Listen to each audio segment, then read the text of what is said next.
The next day, balik na naman kami sa mga talks and discussions sa session hall. Back to boring hall. Group by group ulit ang sitting arrangements namin. And surprisingly, balik na naman si Jay sa pangungulit, pangaasar at pangiinis. Minsan feeling ko bipolar siya. Kasi kahapon parang nagalit siya sa akin eh. Tapos ngayon, kontratuhin niya ako. Parang wala akong nasabing masama sa kanya. What a weirdo. That night, may pakulo na naman si Ma'am Hana. Dinala niya kami sa labas ng session hall at binigyan ng bawat isang places ang bawat groups. Kami sa may bandang likod ng session hall tapos meron dong mga kahoy at matches. Inutusan kami ni Ma'am Hana na gumawa ng sarili naming bonfire at nung nakagawa na kami, umupo kaming groupmates sa paligid ng bonfire namin. Okay, tonight is sharing night. Pag-uumpisa ni Ma'am. Katulad na napag-usapan natin kanina sa session hall, gusto ko mag-share kayo sa mga ka-groupmates nyo ng mga masasakit na experiences niyo sa buhay o mga bagay na hindi niyo magawang makalimutan. I want you guys to comfort each other and don't judge one another, okay? Nagnad lang kami at pagkatapos nun, umalis na si Ma'am Hana para pumunta sa ibang groups. Okay, who will start? Siyempre, as a leader of the group, I must initiate the talk, but I'm so not gonna start the sharing. Luckily, may mga nag-volunteer naman munang mag-share. Kadalasan sa mga sineshare nila ay family problems. I guess isa na talaga sa pinakamasakit na parte ng buhay ay ang problema sa pamilya. At isa na ako dun. Okay, I guess it's my turn. I said as I turned to my groupmates na halos umiiyak na yung iba dahil sa mga shinare nila. Ako na lang at si Jay ang hindi nakakapag-share. I've been through a lot. Siguro kung ikikwento ko po sa inyo ang mga masasakit na napagdaanan ko sa buhay, baka abutin pa tayo ng bukas, kaya I'll pick one experience na lang. I don't have a dad anymore. He died when I was still on my elementary days. Nagkasakit siya eh. Mahal na mahal ko ang dad ko and it was very painful for me. Pero what's more painful, yung makita ang desperation and pag-collapse ng mom ko sa kalungkutan. She was so heartbroken. And at the same time, our bank account was broken too. Naubos yung pera namin sa pagbabayad ng hospital bills ng dad ko at sa mga operations na pinagdaanan nito. My mom didn't know what to do. She can't pay our electricity bills. She can't afford to buy our food. She can't even pay my tuition anymore. And we were still on big debts. Halos mabaliw na yung mom ko that muntikan niya na ako mapatay. I smiled a bitter smile to them when I heard them gasp. Yeah, she did try to do that to me sa pamamagitan ng paglubog ng ulo ko sa may tubig sa bathtub. Pero di niya rin ako natiis eh. Nung naubusan ako ng hininga, iniangat niya ulit yung ulo ko at pinunasan niya agad ng tawel ang ulo ko habang paulit-ulit na nagsosorry at umiiyak. Napapaliw na talaga ang mom ko nun sa sobrang desperation. She even took drugs and other sort of stuff. I did forgive her for what she has done to me. Naintindihan ko naman na sobrang hirap lang talaga ng situation na kinakaharap niya namin. Pero the thing that really saddens me the most, yung isang araw nagising na lang ako. At pagpunta ko sa kitchen namin, nakita ko yung note niya sa table. Huminga ako ng malalim. The note said, I'll be gone for a month. I'll leave your allowance for the whole month. Tapos nakita ko may envelope dun sa tabi ng note. At nung buksan ko, may 10,000. I didn't know where she got that amount, pero ang mas hindi ko na-figure out kung asan siya nagpunta. Kasi since then, madalang ko nalang makita ang mom ko eh. Minsan maririnig ko na lang sa madaling araw na magbubukas yung pinto ng bahay namin. At sa tuwing i-greet ko siya, bigla na lang ulit siyang alis ng bahay. Iiwanan niya na lang ako palagi ng envelope na may allowance ko sa may kitchen table. She left me her cellphone number, pero madalang niya lang sagutin yung tawag ko. All in all, she became a mystery to me while I grew up alone. I really never had a chance to know what she's been up to or where she's been getting all of those amounts or why isn't she coming back to hug me. Katahimikan, pero hindi ako umiyak. At hindi na uli ako nagsalita pa. Siguro sanay na rin kasi ako sa kwentong ito. Matagal ko na kasi itong naiyakan eh. At ubos na ang luha ko para sa kwentong to. It's my turn na siguro. Jay broke the silence between us. I look at him and nod to give him permission to take his turn. Okay. Worst experience ko, siguro yung CCR na ako pero may tao pa sa banyo. Ouch lang mga pare ah. Sa sobrang serious ng atmosphere, bigla na lang tuloy kaming natawang lahat sa sinabi niya. Napaka out of the blue naman kasi. But we all know that Jay said that only to lighten up the mood. The guy really is a silly one. Joke lang, sige na, seryoso na. Worst experience in my life. Ewan ko, teka, ano nga ba? Siguro yung pagkakaroon ng tagang parents.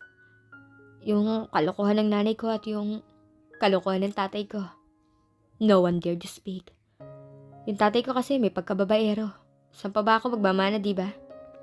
He was sarcastic and at the same time, parang nagluluksa siya. At alam rin to ng nanay ko. She has seen it with her own eyes. Ilang beses niyang nahuling niloloko siya ng tatay ko. Pero wala eh. Mahina talaga at pinatawad niya ang tatay ko. Kahit nasasaktan siya, ina-accept niya pa rin ang kalokohang ginagawa ng tatay ko. What a martyr, right? I love my mom so much and it pains me to see her cry for my father every time. Yes, I hate my dad. I hate him. And I wish him to die. I wish he was never my dad. He ruined everything. He broke the trust I had for him. I don't know what had gotten into me pero bigla ko na lang siyang niyakap. Ako yung pinakamalapit sa kanya, katabi ko siya tapos narinig ko ang boses niya. Yung pag-rattle nito at ramdam na ramdam ko ang emotion niya. Galit na galit siya sa tatay niya. We could all sense it by the way he cursed his own dad. Kaya naman nagawa ko siyang yakapin to stop him from his outrage. I hate him. I hate him. I felt my shirt getting damp and that's when I realized that he was already crying. Why is he even my father? I hate him. Shh. I tried to calm him. Jay Almonte is crying? He is hurt? He is badly hurt. I've never expected to see a rude like him cry and moreover. I've never thought that he's capable of it. He looks like a wounded child and I regret calling him heartless.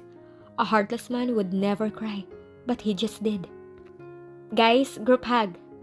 Di rin nagtagal nagbalik na kami sa session hall and almost all of us in the hall have those puppy red eyes. One thing that you won't miss in the recollection is the crying part. At ang amazing sa mga retreat ay makikita mong umiyak yung mga taong hindi mo ine-expect na iiyak, katulad na lang ni Jay. He's the type of a guy to make girls cry, pero a while ago, he just cried in front of us without hesitations. Hindi lang siya ang lalaking umiyak, maraming lalaki sa loob ng session hall ang umiiyak. Kahit yung mga malalaking lalaki na akala mo siga at bully. Ayun, sila pa yung malalakas ang iyak, kaysa sa aming mga babae.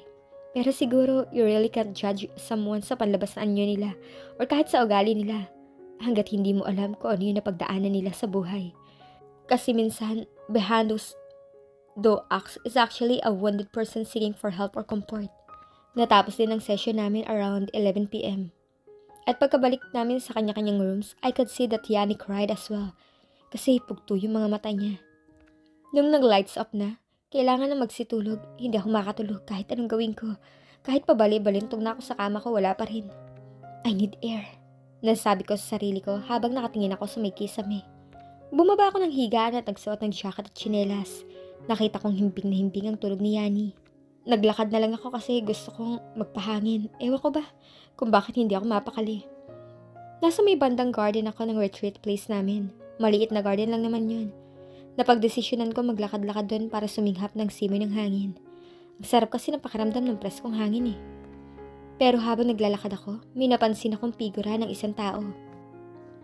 Isang tao sa hindi kalayuan sa may bandang mini playground ng garden.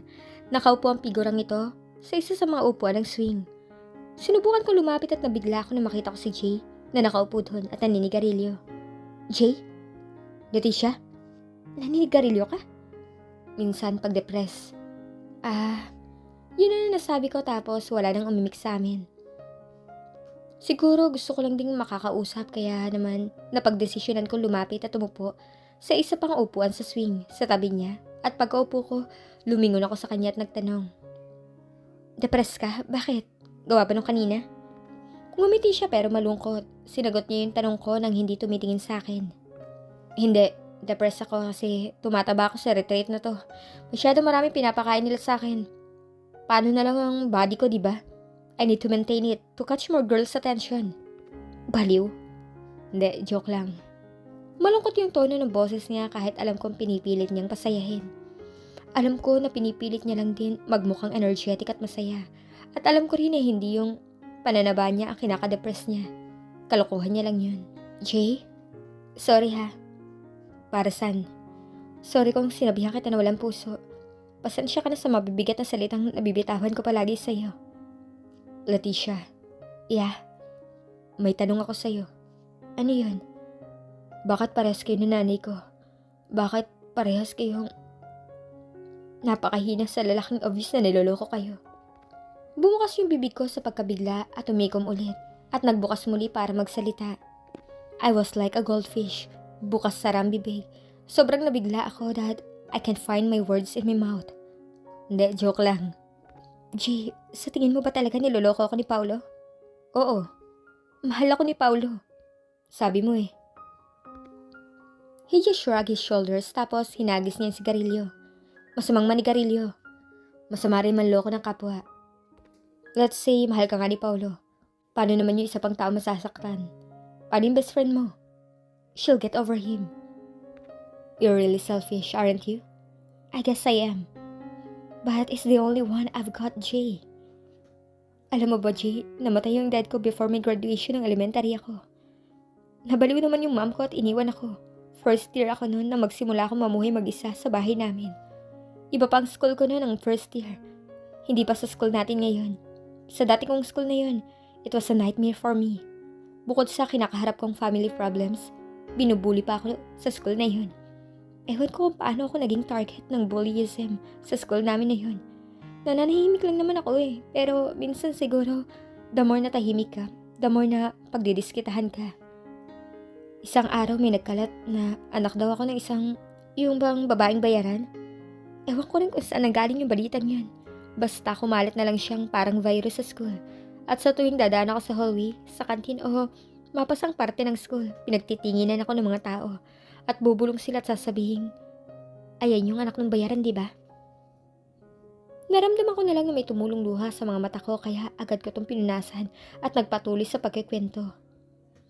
Hindi ko alam kung paano lumabas yung ganong usapan. Basta isang araw narinig ko na lang na may nagsabing may nakakita daw sa nanay ko. Or something like that. I didn't really bother to get into the details. It just pained me to hear more things about my mom. Ang totoo kasi, hindi ko talaga alam kung anong ginagawa o pinagkakaabalahan ng nanay ko o kung saan siya nakakakuha ng pera. I rarely get the chance to talk with her on the phone. Pinakamatagal na nakausap ko lang siya 2 years ago, nung birthday ko. Mga 30 minutes.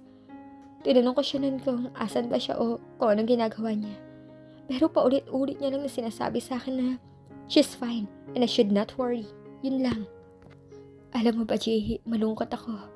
Wala na yung dad ko. Hindi ko pa nakikita yung mom ko. Mag-isa ako sa bahay. Naisip ko nga minsan na sana, nung tinry akong lunurin ng nanay ko, sana nawala na lang ako nun eh. I felt so alone. I felt so unloved. I wanted to die that time. So I tried to, muntik na akong magpatiwakal. I chuckled as tears started flowing in my cheeks. Pinahid ko naman ang mga luha ko. Gabi noon mga 7 p.m. na siguro. Nakatitig lang ako sa may isang tulay. Pinag-isipan ko kung tatalon ba ako o hindi. Iyak ako ng iyak nun. I was about to give up my life. Tatalo na sana talaga ako kaso may naramdaman ako mga kamay na humawak sa pulso ko. At pinigilan ako na umakyat sa may hawakan ng tulay. Na daan ko para makatalon. Pinipigilan ako ng isang lalaki na naka-uniforme ng paaralan natin ngayon. Kasing age at kasing year ko siya noon. Galing siyang school at pauwi na siya at nakataong nadadaanan niya ang tulay na yun. At nakita niya ako at nagkahinala siya sa balak kong gawin. Kaya pinigilan niya ako. Sabi niya sa akin, Miss, huwag mong gagawin yan. I cried so hard in front of him at hindi niya alam kung ano ang gagawin. Kaya tinanong niya ako kung saan daw ba ako nakatira at ihatid niya daw ako. He was concerned to someone he doesn't even know. And that touched my heart. Lalong-lalo na nung nagstay siya sa bahay ko nung gabing yun. When I pleaded to him, I needed company and a shoulder to cry on. I told that stranger everything. All of the hurt feelings I was bearing. And he was there sitting beside me quietly as he listens and pats my head. But the next day, wala na siya. I miss his presence. Gusto ko siyang makita, gusto ko siyang makasama. I developed this sort of obsession to someone I just met for the first time. Ewan ko, maybe because he listened to me and he comforted me when I was all so broken and shattered. He gave the light to my already darkening life. Tinandaan ko yung uniform niya at inalam ko kung anong school yun. At nung makatapos ako ng first year, nag-decide ako mag-transfer sa school niya. He was shocked to see me but he smiled to me after. And that's when we became friends. Oh, this guy, he is Paulo. I always invite him to my house to have someone to fill my empty home, and he was willing to accompany me. I was really happy to have him as a friend. He also encouraged me to be as cheerful as I am now. That's why naging kaklose ko yung mga kaklase ko ngayon, and I was so happy to get people's attention and love. I made a lot of friends that I haven't done in my past life. No one bullied me, and I'm also happy that they all accept me. I also met Yanni, and we became very close to the extent that we became best friends. I was so happy to have the life I'm having. I was so happy to have Yanni and Paolo with me. I've never felt so much love and acceptance in my life. So it all started with friendship. So how did this story ended up with your complicated love triangle? Dun lang siya nagsalita. Ewan ko, Jay. Minsan may mga bagay na lang na basta-basta nangyayari nang hindi mo namamalayan. Magigising ka na lang at makikita mo na ganyan na pala nangyayari sa paligid mo. At ganun yun nangyari, Jay. Isang araw, nagtapat na lang sa akin si Yanni. Naliligawan na daw siya ni Paolo at inamin niya sa akin na may gusto rin daw siya. Medyo nakaramdam ako ng inggit at selos pero hindi ko sinabi. Pinakita kong masaya ako para sa kanya. At sinare ko siya at si Paolo sa ligawan nilang yun. Di rin naman nagtagal, naging sila eh. At ako yung naging third wheel. Yung kaibigan na left out. Gusto ko na sanang tanggapin eh. Masaya naman na sana akong makitang masaya yung dalawang taong pinaka-importante sa akin. Na masayang magkasama pero hindi nagtagal. Feeling ko iniiwan na nila ako. Feeling ko nagkukulang na yung oras sa akin ni Paolo. Hindi na siya dumadalaw dun sa bahay ko. Namimiss ko yung presence niya. At di naglaon, nagising na lang ako na may takot na nararamdaman. I was afraid to lose that person who made me feel love. So I did my best para ma-swift yung attention niya from Yanni to me. And I actually succeeded this year. I confessed my feelings to him, and he said that he's also starting to feel the same way for me. Pero hindi niya mabitawan si Yanni dahil mahal na mahal daw siya nito, na baka magpatiwakal ito. So in short, parehas kayong baliw ng best friend mo. Parehas kayong magpapatiwakal sa isang lalaki. Ay, lalaki lang yan. Paolo is not just a guy. He is... I love him. Katahimikan. 10 minutes. Now I get it. Get what? Kung bakit ka ganyan. Kung bakit nagpapakababa ka.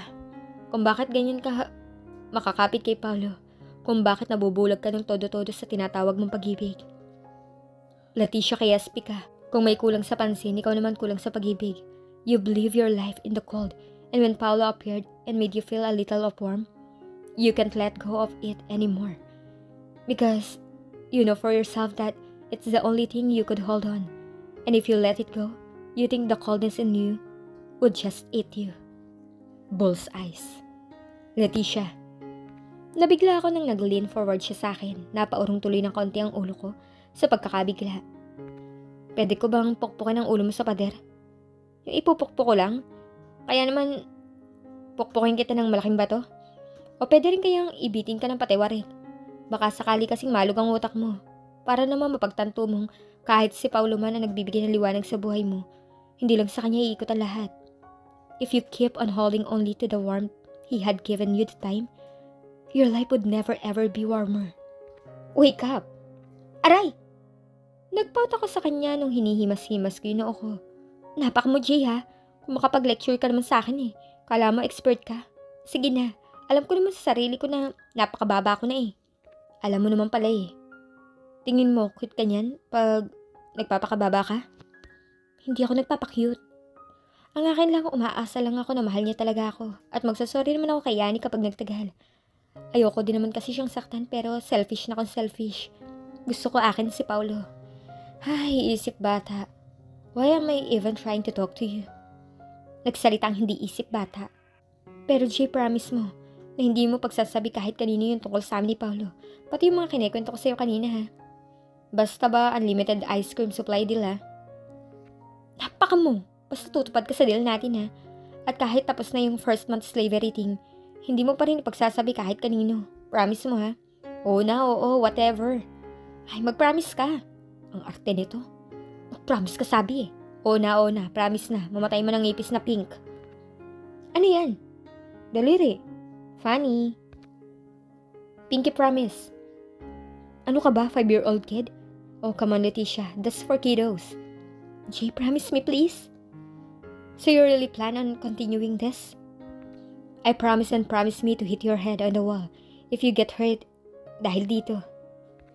I won't get hurt, but okay, I promise. Nakaupo pa rin kami doon at nag-uusap pa rin kami ng mga bagay-bagay. Strangely, Jay is not very annoying. Actually, I feel comfortable around him and telling him about my life. He might give ugly and offensive comments time after time, but I got used to it already. Tsaka honest naman kasi siya eh.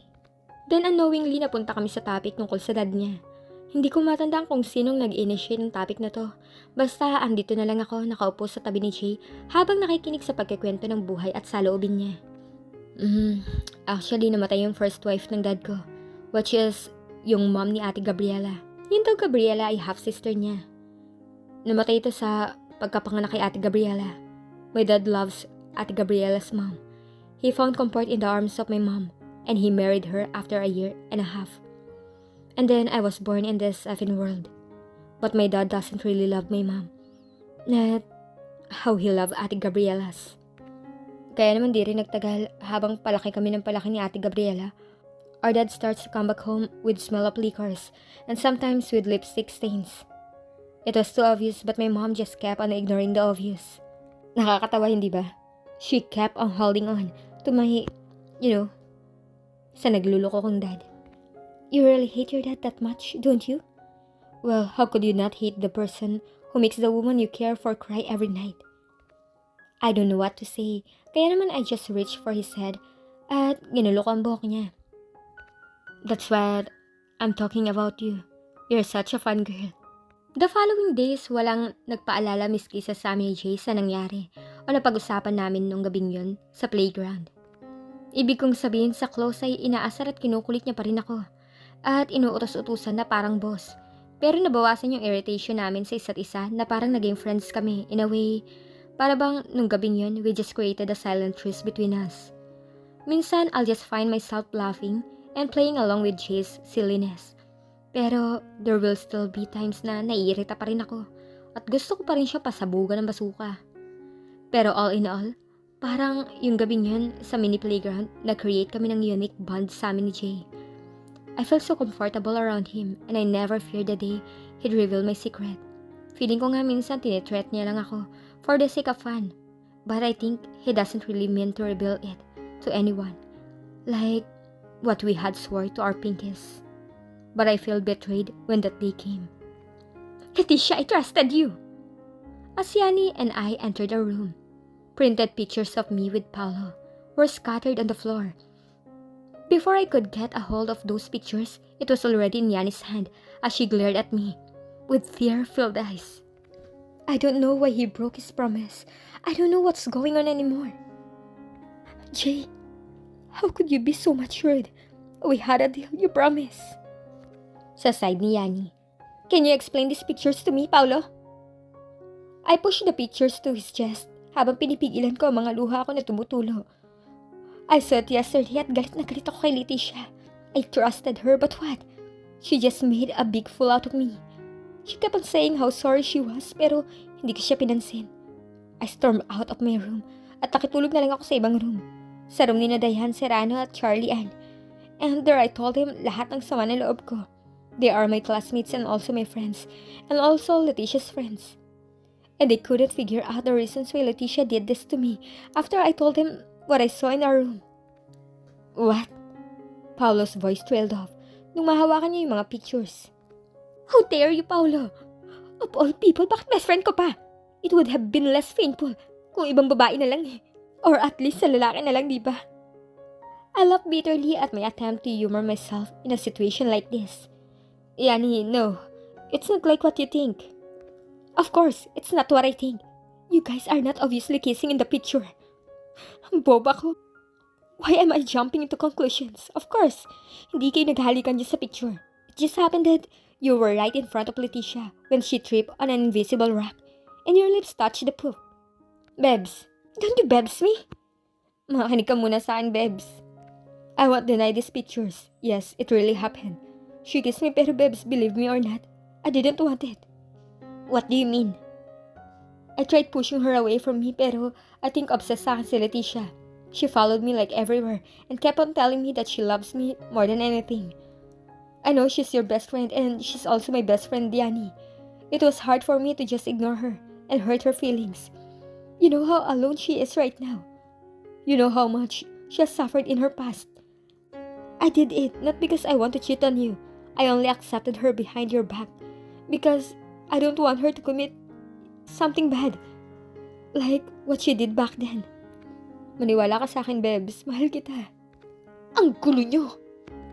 Tumakbo na ako palabas ng kwarto ni Paulo habang naririnig kong tinatawag niyang pangalan ko. Tumakbo ako papunta sa kwarto ni Dayan at Charlie. I feel so heartbroken. Two people just broke my heart. Two important people. Either I believe that Paulo told me or not.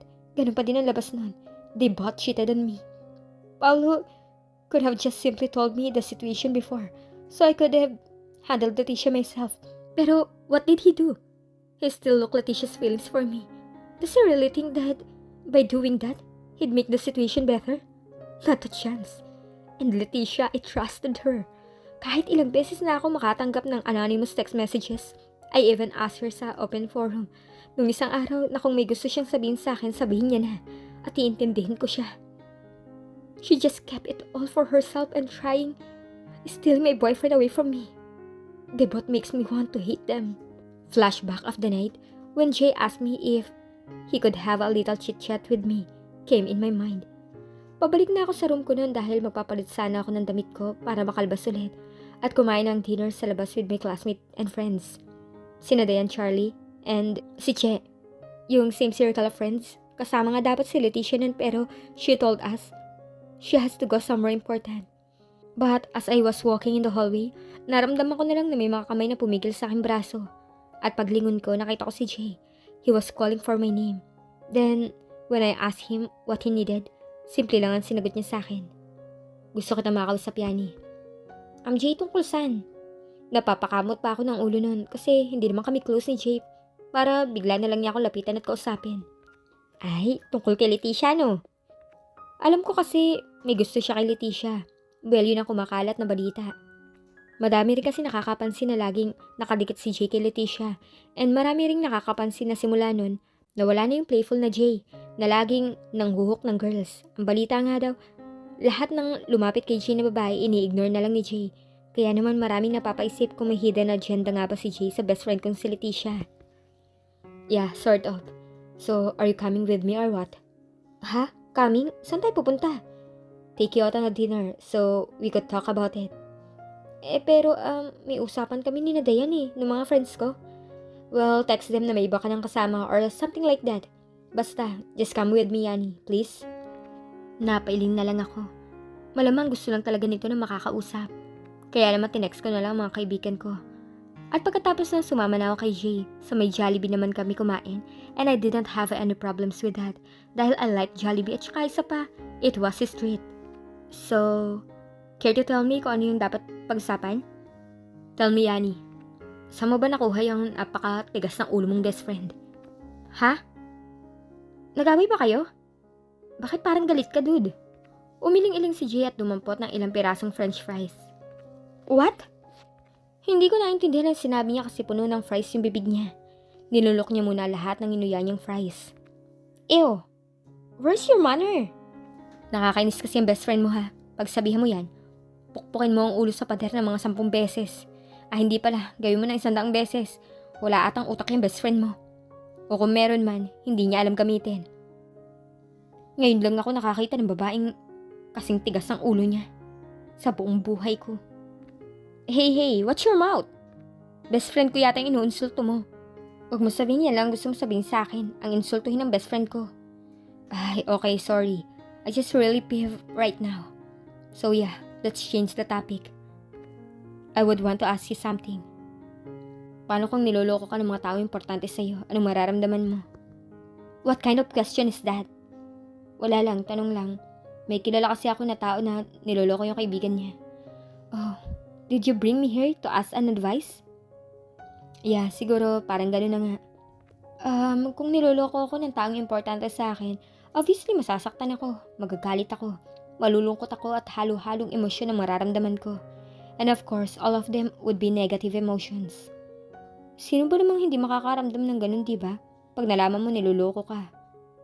Kung isang tao ngang hindi mo kakilala, niloko ka, magagalit ka na. Paano pa kaya kung importante pang tao para sa'yo ang manloloko sa'yo, diba? What if the situation ay best friend mo at boyfriend mo ang manloloko sa'yo? Somehow the idea brought butterflies in my stomach. Oh, come on. That's impossible. Leticia and Paolo wouldn't do that to me. I trust them. I didn't say it was supposed to be you, your best friend and your boyfriend. I said what if. I was just giving you an imaginary situation. Remember, it's just me asking an advice. Oh yeah, sorry. Na-carried away ako eh. Pero kung may ganun mang sitwasyon, katulad ng sabi ko sa unang tanong mo, halo-halong emosyon ang mararamdaman ko. Mostly negative emotions. Eh kung ganun nga, sa tingin mo sa sitwasyon na to, sino mas dapat sisihin mo? Yung best friend mo na pinagkatiwalaan mo o yung boyfriend mo na mahal mo? Parehas silang dapat sisihin eh. No matter what circumstances there could have been. After all, cheating is a choice. And it's their choice. Kaya kung may dapat sisihin, silang dalawa yun. They choose to hurt me eh. So magagalit ka sa kanila pareho? Yeah, obviously. Sino bang hindi, diba? But if they would just be sincere to ask forgiveness, and they really repent for what they have done, my anger would dissolve at papatawarin ko sila. I can stay mad to those people I care for. After all, wala naman ako mapapala kung magagalit lang ako sa kanila habang buhay. Pampabigat lang yun sa nararamdaman ko. Natawa ko bigla na siyang kinabigla ni Jay. Oh, what's so funny? Wala lang, masyado akong nadadala eh. Ano ba to? Feeling ko tuloy inihahanda ako ang sarili ko sa bagay na pwedeng mangyari. Ikaw kasi Jay, kung ano na tinatanong mo sa akin. Saka bakit mo ba tinatanong tong mga to? What do you need the advice for? Did those things happen to you or to a friend? No, it did not happen to me. But it might happen to someone. Ha? At kanino? I don't know. Someone unfortunate. And with that, tumayo na siya at iniwan ako sa Jollibee. Kahit medyo naguluhan ako sa sinabi at inakto niya, inignore ko na lang siya at nagpatuloy na lang sa pagkain ko. Sayang naman yung nilibre niya sa akin. Pero ngayong nabalik na ako sa present time, ngayon ko lang napagtanto yung mga gustong ipahiwatig sa akin ni Jay. That someone unfortunate is actually me. May alam si Jay sa mga pangyayaring ito. Siya kaya yung nagsasend sa akin ng text messages with an anonymous number? Siya rin kaya yung nag-scatter ng printed pictures sa floor ng room namin? But how did Jay get involved with the story of me, Paolo and Leticia? I'm so confused. Why must everything get so complicated? Sino nga kaya nagpapakalat ng pictures ni Leticia at Paolo? Si Jay nga kaya?